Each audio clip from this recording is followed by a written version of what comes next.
Hello বন্ধুরা, good morning. Welcome back to my channel Sonamukul lifestyle. আশা করি তোমার সবাই ভালো আছো। আমি তোমাদের দুষ্টু মিষ্টি প্রতি চলে এসেছি তোমাদের সামনে সকাল সকাল একটা নতুন ব্লগ নিয়ে।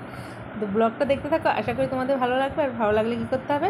লাইক, কমেন্ট, শেয়ার আর চ্যানেলটি সাবস্ক্রাইব করতে কেউ ভুলবে না। ওকে, তো প্রথমেই বলে দিই, যারা আমার নতুন বন্ধু এই চ্যানেলে, তো প্লিজ তারা আমার চ্যানেলটি সাবস্ক্রাইব করে দেবে। আর আমার ফেসবুক আইডিটা একটু ফলো করে দেবে। ফেসবুক আইডিটা হলো গিয়ে সোনা বৌদি মাস্তি ব্লগ। আর যারা আমার ছোটো ছোটো রিলস দেখতে পছন্দ করো, বৌদি রিলসগুলো যারা খুবই পছন্দ করো, তারা প্লিজ আমার ইনস্টাগ্রাম আইডিটা ফলো করে দাও, প্লাস সাবস্ক্রাইব করে দিও। ঠিক আছে? তো ইনস্টাগ্রাম আইডিটা হলো গিয়ে সোনা মিঠু। তো সবাই শুনে নিলে, এবার ঝটপট গিয়ে সবাই যারা এখনও পর্যন্ত করোনি তারা ঝটপট গিয়ে সবাই করে দাও। ঠিক আছে? ফলো করে দাও, সাবস্ক্রাইব করে দাও। তো চলো আর কথা বলবো না, এখন কাজ বাজে চলে যাই। কারণ সকাল সকাল রীতিমতন প্রচুর কাজ আছে। বাপের বাড়ির থেকে এসে জানো একটা কী অবস্থা দেখতে পাচ্ছ কি না বুঝতে পারছো জানি না, তোমাদের পরে আমি দেখাবো ভালো করে। আমার নতুন দরজা লাগিয়ে দিয়ে গেছি সবে বাপের বাড়ি। আগের দিন রাত্রেবেলা লাগিয়েছে, পরের দিন সকালবেলা আমরা বাপের বাড়ি চলে গেছি।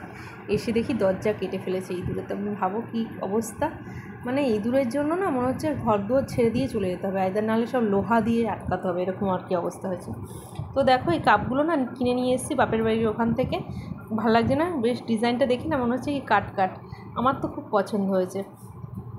তো ওইখান থেকে দুটো কাপ নিয়েছি, দামও সেরকম নিয়েছে, 25 টাকা করে পার পিস নিয়েছে। আমার ইচ্ছে ছিল 4টে নেওয়ার মিনিমাম, তো এত দাম বলছিল না, ওই জন্য আর হয়ে ওঠেনি। যদি এর পরের বার আবার যাই এইরকম সেম ডিজাইন পাই, তখন আবার দুটো নিয়ে আসবো হয়েছে। তো যখন যেরকম পয়সা সেরকমভাবে চলতে হবে, তাই না বলো? আমাদের তো আর সেরকম প্রচুর কোনো সামর্থ্য নেই। আর এগুলোর জন্য তোমাদের দাদাভাই একদমই আমাকে কোনো রকম পয়সা দিতে চায় না, জানো তো। এই টুকিটাকি জিনিস যা কিনে সেগুলো আমি হয়তো টুকটাক নিজের হাত খরচা, মানে হাত খরচা বলতে কি, যেমন আমার গাছে ডাব টাব হয় ওগুলো বিক্রি করি, রেশন থেকে চাল পেলে সেগুলো বিক্রি করে ঠেলে চলো টুকটাক এইভাবে হাত খরচা আমার বেরিয়ে। আর এখন তো যাই হোক, ইউটিউব থেকে কিছু আর্ন করলে সেখান থেকে পয়সা জমিয়ে টুমিয়ে ওগুলো কিছু কাজ টুকটাক জিনিস আমার সংসারে যা লাগে আমি সেগুলো আমি কিনি। এগুলোর জন্য তোমাদের দাদাভাই একদমই পয়সা দিতে চায় না। আর সকাল সকাল দেখো বসিয়ে দিয়েছি চাউমিন। তোমরা তো জানোই সবাই যে তোমাদের দাদাভাই বাড়ি আসলে একটু চাউমিন খেতে চায়। আমার হাতে চাউমিনটাও বলে ভালো লাগে ওর বলে, জানি না সত্যি না মিথ্যা, কিন্তু ও বলে যে আমার হাতে চাউমিনটা বলে ওর ভালো লাগে। তো ওই জন্য চাউমিন বসিয়ে দিয়েছি। আলু, চাউমিনের মধ্যে অন্যদিন আলু দিই, আবার এক এক সময় আলু ছাড়াই করি, বেশিরভাগ আলু ছাড়াই করি আমি। কিন্তু আজকে আলু দেওয়ার কারণ একটাই, যে ছেলের জন্য অল্প কটা ভাত রয়েছে। তো এখন আলু দিয়ে ভাজলে কি, আলু ভাজাটা একটু উঠিয়ে রাখবো, ছেলেকে ভাত দিয়ে খাইয়ে দেবো। আর ওই টপ বা গাছটা দেখেছি তোমার দাদাভাই নিয়ে এসেছে, ভালো লাগছে না কি সুন্দর? আমার তো খুব ভালো লেগেছে, ওই জন্য ফ্রিজের উপর রেখেছি দেখো। তো চলো দেখতে থাকো। আর এদিকে আমি চা করে নিচ্ছি, আর ওদিকে ছেলেকে পড়াচ্ছি, ওই জন্য রান্না করছি আর ছেলের দিকে যাচ্ছি বারবার।